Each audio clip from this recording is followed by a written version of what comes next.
अस्सलाम वालेकुम students, welcome to bio with Aneela. Class 10th का टॉपिक जो आज हम पढ़ने लगे हैं जेनेटिक्स वाले चैप्टर का लास्ट टॉपिक है। स्टार्ट करते हैं बिस्मिल्लाहिर्रहमानिर्रहीम।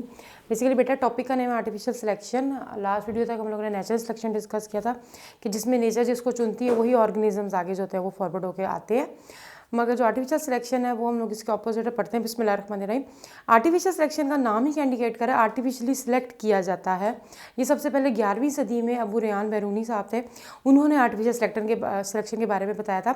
जैसे चार्ल्स डार्विन ने जो था वो नेचुरल सिलेक्शन के बारे में बताया था कि जो कुदरत के मुताबिक अपने आप को ढाल लेते हैं या कुदरत जिनको चुन लेती है वो ही आगे चलते हैं। मगर आर्टिफिशियल सिलेक्शन में ये होता है कि हम खुद से जो है वो इंटेंशनल ब्रीडिंग करवाई जाती है। इंटेंशनल का मतलब होता है अपनी मर्जी से, ब्रीडिंग का मतलब होता है रिप्रोडक्शन।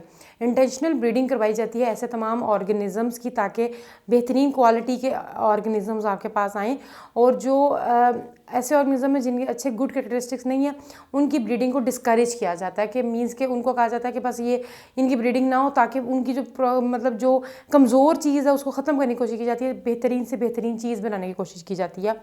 तो आर्टिफिशियल सिलेक्शन के ज़रिए बेसिकली आजकल तो बहुत ज़्यादा इस पर काम हो रहा है। जो बेहतरीन खसूसियात वाले ऑर्गेनिजम्स हैं, चाहे वो पौधे हों चाहे वो जानवर हो, उनके आपस में रिप्रोडक्शन करवाई जाती है ताकि बेहतरीन नस्ल जो आपके पास आए। जैसे कि एनिमल्स जो होते हैं जब उनकी आर्टिफिशियल सिलेक्शन करवाई जाती है तो उनको क्या कहा जाता है, उनको ब्रीड्स का नाम दिया जाता है। ओके, अभी बताती हूँ। प्लांट्स जो होते हैं उनको वैराइटीज़ कहा जाता है या फिर उनको कल्टीवर्स कहा जाता है।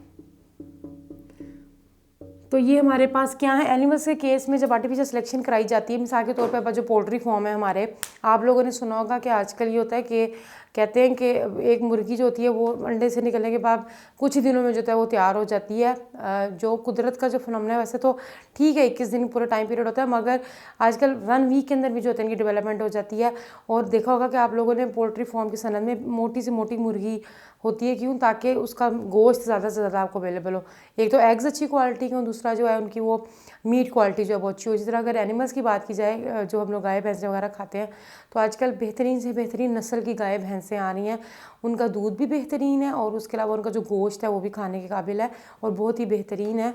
तो ये आर्टिफिशियल सिलेक्शन के ज़रिए ही करवाया गया है कि जब दो गुड क्वालिटीज़ को आपस में मिला दिया गया, दो गुड क्वालिटी और एनिमल्स की आपस में ब्रीडिंग करवाई गई है, रिप्रोडक्शन करवाई गई है, तो उसके नतीजे में जो एक नई नस्ल आई है वो और ज़्यादा बेहतरीन आई है। ठीक है, इवन बेसिकली बेटा आजकल ऐसे एनिमल्स हम लोगों ने ब्रीड करवा लिए हैं कि अगर गाय भैंसों की बात की जाए तो कुछ सांस के पेशेंट्स के लिए एक मेडिसिन है जो कि इनके दूध में जो होती है वो रिलीज़ होती है कि आपको मेडिसिन जो नहीं खा सकता आप उस काऊ का या बफेलो का मिल्क पी लो तो वो आपके अंदर वो मेडिसिन चली जाती है। इस तरीके से अब इतनी डेवलपमेंट होगी साइंस में।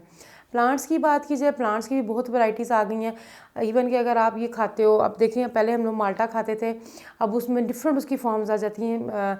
फ्रूटर है, किन्नू है, चीकू है, संतरा, ये सारे कहीं ना कहीं आर्टिफिशियल सिलेक्शन के ज़रिए जो है वो बने हुए हैं, जिसमें कि बेहतरीन क्वालिटीज़ का जब मैच करवाया गया तो एक और नई नस्ल जो आ गया।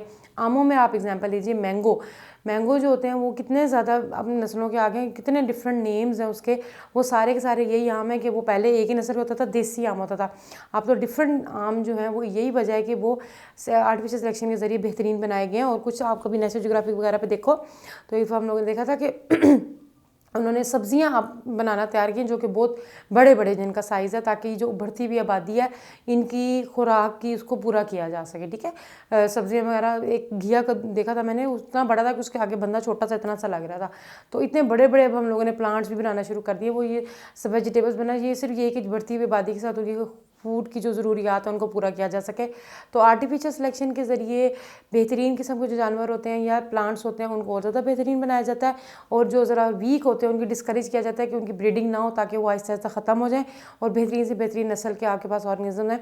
फ़ायदा सिर्फ हमें ही है कि हमारी ही जो खुराक उसकी किल्लत पूरी हो रही है। हाँ, ये अलग बात है कि थोड़े से इसके ड्रॉबैक्स भी हैं, मगर बेसिकली यही है कि इसके ज़रिए हम लोग बेहतरीन ऑर्गेनिज्म प्रोड्यूस करते हैं। ठीक है, बस आज का हमारा यही टॉपिक है। अब नेक्स्ट वीडियो में हम इंशाल्लाह ताला नेक्स्ट चैप्टर स्टार्ट करेंगे। आई होप कि आप लोगों को आज का टॉपिक समझ आ गया होगा। नेक्स्ट वीडियो तक के लिए अल्लाह हाफिज़, दुआ में याद रखिएगा।